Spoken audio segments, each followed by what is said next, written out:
Oi, bem-vindo a mais um episódio de Repensando. E nessa segunda temporada eu queria trazer alguns pontos diferentes para a gente repensar, mais baseados e estruturados aí. Como vocês sabem, eu sou estudante de psicologia, estou no terceiro semestre, ainda bem no início, mas eu tenho lido bastante material, bastante conteúdo, meus professores são incríveis, e aí acaba que eu tenho mais bagagem para falar sobre alguns tópicos. Mais recentemente, eu passei por algumas questões bem específicas voltadas para um sentimento muito complicado, que é a rejeição. Bom, o que é a rejeição, né? Como a gente identifica, né? A rejeição, ela por um tempo, ela foi um sentimento que foi muito útil para a gente na época da nossa evolução, quando a gente ainda não usava a palavra, né? Não se comunicava por fala. E ela começa quando a gente faz, né, a transição para andar, né, aí sobre duas pernas, e os filhotes, né, os seres humanos, aí, bebês, eles precisavam sair antes, né, do útero da mãe, por questão do desenvolvimento do cérebro, porque o nosso cérebro é muito grande, com bastante espaço. E aí houve um aceleramento, assim, uma aceleração, na verdade, desse processo, né? A gestação ficou mais curta e a gente nasceu aí inofensivo, né? Dependente, então, da relação materna e também social, né? Dos cuidadores ao redor, né? Daquele grupo ao qual a gente estava inserido. Né, isso fez com que a gente desenvolvesse, então, esse sentimento de rejeição, né? Que ele existe para que a gente valorize aquela relação e não desvincule dela. Né? Então, quando a gente é rejeitado, né, humilhado dentro desse contexto, isso chega a doer na gente de maneira realmente física. Né? Então, muitas das vezes você termina em um relacionamento ou tem alguma questão de uma amizade ou mesmo de um familiar que às vezes ofende você por algum motivo ou faz algo que te machuca. Isso realmente machuca, dói tanto quanto uma perna quebrada, né? É uma dor realmente intensa, essa dor da rejeição. Então ela existiu aí, né? Ela existe, né, inicialmente na nossa evolução, para garantir que as nossas conexões não fossem rompidas com tanta facilidade e a gente quisesse ter esse pertencimento. Mas a gente foi evoluindo, muita coisa mudou, e a rejeição ela acaba sendo aí um sentimento que aparece até com mais frequência, eu acredito, né, do que naquele tempo, porque a gente tem muita insegurança e faz muita comparação com o outro, né, no processo aí do dia a dia, da vivência, né, com o nosso círculo social. Né? Então, a rejeição ela gera, né, além dessa dor, um afastamento, né, uma frustração. A gente sempre tem expectativas, né? A gente sempre cria expectativas sobre o outro.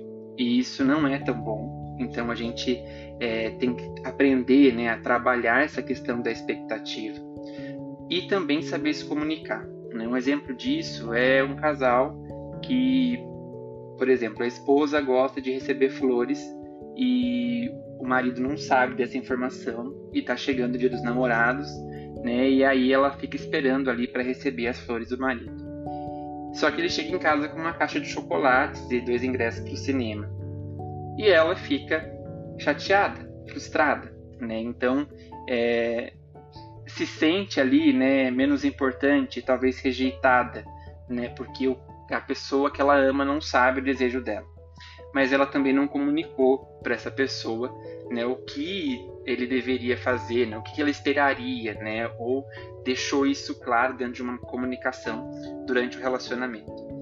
E acaba que, né, a gente apostou, então ela apostou, né, um valor a mais ali, né, nesse gesto, e o gesto que ele fez para ela foi invalidado, né, frustrou ela ali na expectativa. E traz também um sentimento ali de rejeição, né, porque, né, ela entende que talvez não seja tão importante a ponto dele não saber o que ela gosta. Mas a rejeição, né, ela também está muito voltada aí à autoestima, né, tem até um podcast, né, um episódio aqui nesse podcast sobre autoestima na primeira temporada. Se você não escutou, né, aconselho que escute, é bem legal, ele é bem complementar a esse episódio de hoje. né? Né, a gente está acostumado, né, a criar aí, né, através, lógico, de toda uma dinâmica social, de uma ideia que é vendida para a gente desde pequeno, de que a gente tem que se encaixar, de que a gente tem que pertencer a um grupo, que a gente tem que se portar de tal maneira, se vestir de tal, com tal vestimenta, de ter ensino superior, enfim. São colocadas para a gente várias questões e elas são muito realmente sociais. A gente não escolhe, né? A gente às vezes faz coisas sem saber se gosta realmente, né? Então, essa é uma reflexão importante, né, para ser repensada. Se eu de fato faço as coisas que faço porque gosto ou porque eu fui ensinado desde pequeno a fazer essas coisas. E muitas das vezes a resposta vai ser: fui ensinado a fazer dessa maneira, fui ensinado a agir assim, né, e acabei fazendo sem questionar. Então, quando a gente pauta a nossa autoestima, né, e pauta tudo que a gente tem baseado na percepção do outro e não na nossa percepção, ou seja, buscando impressionar o outro a respeito de nós, né, buscando satisfazer o outro das demandas dele, das necessidades dele, e a gente se anula, quando esse outro, né, quando seja um relacionamento afetivo, seja entre amigos, seja no trabalho, seja um professor, quando esse outro rejeita essa ideia, né, ele rejeita aquele esforço, rejeita aquilo que a gente tem feito para se adequar, isso é péssimo. A gente perde totalmente a autoestima, ali a gente vai para um lugar de dor mesmo, de insegurança, de comparação extrema, né, de olhar para o outro, né, de ver o que o outro tem, porque o outro conseguiu, porque eu não consegui. E por que a gente tem esse sentimento? Né? Porque a gente está pautando aquilo que a gente é através do olhar do outro. Então não é seguro para mim, né? Eu não tenho segurança nenhuma naquilo, porque eu não consigo controlar o que o outro pensa, eu não consigo controlar o desejo do outro, eu não consigo controlar a expectativa do outro, e muitas vezes nem mesmo saber o que o outro quer e pensa, né? E eu estou aqui gerando esforço, criando situações, vestindo um personagem para caber naquele enredo da vida do outro, no contexto do outro, e esquecendo de quem eu sou, ou do que eu gostaria de fazer, do que realmente é bom para mim. E aí, quando, apesar de todo o esforço, eu sou rejeitado, eu vou para um lugar de não saber quem eu sou, né, e de muita dor, realmente, porque eu vejo tudo que eu fiz sendo invalidado pelo outro. Então, a rejeição, né, como eu já comentei, ela machuca, né? E a gente vai ter rejeição em vários momentos da nossa vida, desde que a gente nasce até, né, sei lá, os nossos últimos dias de vida. Mas o que é importante nesse contexto, o que é importante saber, o que é importante entender é que nós devemos pautar a nossa autoestima, o nosso crescimento pessoal, aquilo que nós somos, com base naquilo que nós gostaríamos de ser, com base naquilo que a gente realmente se identifica, e não para caber num contexto do outro, não para satisfazer a ideia do outro, porque isso vai gerar em nós uma insegurança enorme, uma ansiedade gigantesca, porque nós vamos estar sempre pisando em ovos, sempre pensando no próximo passo, em como continuar ali, tendo aquele contexto, impressionando aquelas pessoas, ou aquele contexto social maior. E é importante a gente entender que precisamos estar felizes e satisfeitos com nós mesmos, seja com a nossa autoestima, seja com a nossa forma de agir, de lidar com a vida. E se você não está satisfeito com isso, entenda o que é que te satisfaz então, e construa, né, ali então você, o seu eu, né, a sua personalidade, pautado naquilo que você espera de si e não no que o outro espera.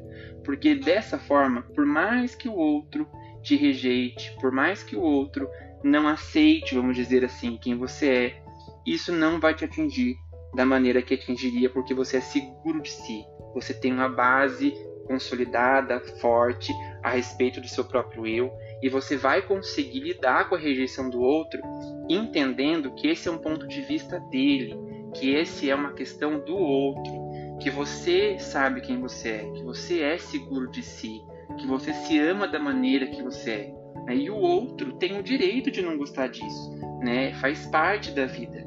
Mas isso não quer dizer que você não é bom, que você deva ser invalidado, que você é menos que o outro.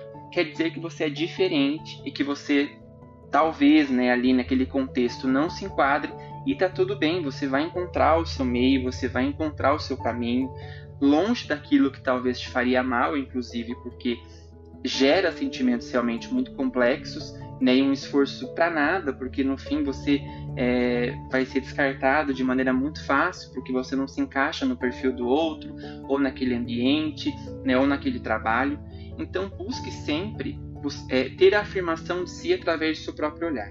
Tá? Então acho que isso é um ponto muito importante, é a reflexão de hoje, é algo pelo qual eu estou passando, né, e acho muito legal isso do podcast, de eu trazer pontos atuais mesmo do meu dia a dia.